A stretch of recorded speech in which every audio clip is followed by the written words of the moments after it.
Горячая поддержка от начала и до конца дистанции вдохновляли Хаву Калоеву крутить колеса, что есть силы. 6 минут и 58 секунд оказались важнее и нужнее многих побед для всех вокруг. Без спортивного костюма и какого-либо опыта соревнований, стерев руки, заработав с непривычки мозоли, она финишировала под шквал аплодисментов и возгласов. Конечно, было для меня это новое. Я села в коляску, обычно как-то я с костылями.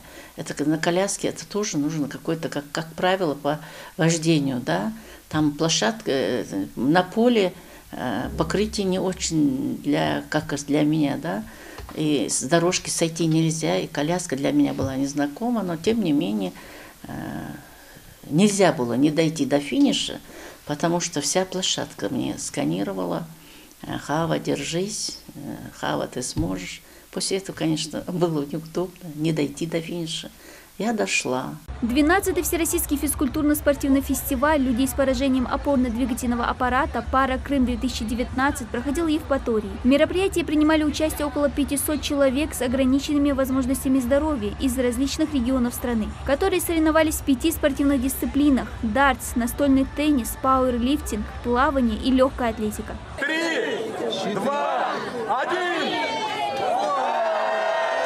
В этом году участниками спортивного праздника стала и команда нашей республики в составе 8 человек. На фестиваль они отправились вместе с региональным представителем Лейлой Дзейтовой и руководителем Хавы Калоевой.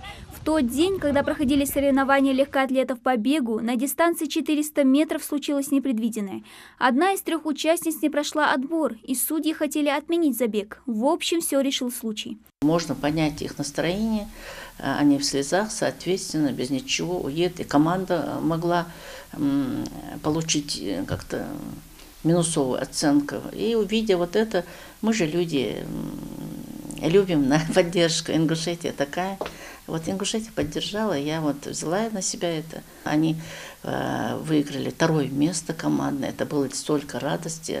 Ради этого можно было даже пройти все трудности. Силу воли и железный характер в этом фестивале показали все ингушские участники, многие из которых заработали призовые места. Из 67 регионов Ингушетия заняла 10-е место в командном зачете. И это несмотря на отсутствие специальной спортивной базы для людей с ограничениями в регионе и необходимого оборудования, к примеру, спортивных колясок. Как я уже сказала, коляске же нужно привыкнуть, не сразу же к нему, да. Поэтому вот была бы просьба у меня, хоть кто-то нас поддержал, купил нам эти коляски для моих участников по спортивному направлению. Вот эта проблема у нас есть. В других регионах есть адаптивные клубы спортивные. Вот. И я тоже пытаюсь в этом разобраться, как это, что, чтобы и у нас он тоже был. Мы будем над этим работать. Адаптивный клуб для людей с ограничением, там уже они могут проходить все тренировки по всем видам спорта. Большинство участников освоили новые настольные игры, посещали мастер-классы. Многое из того, что увидели, хотелось бы внедрить в своем регионе.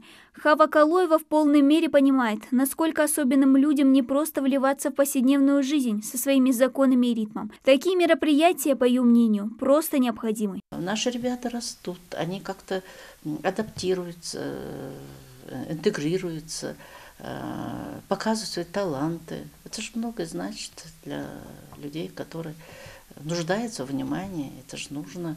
Они как-то наравне со всеми уже себя чувствуют хорошо. Вот когда мы выезжаем на такие мероприятия, мне бывает очень отрадно видеть их улыбки, радость. Они как-то себя чувствуют в своей колее.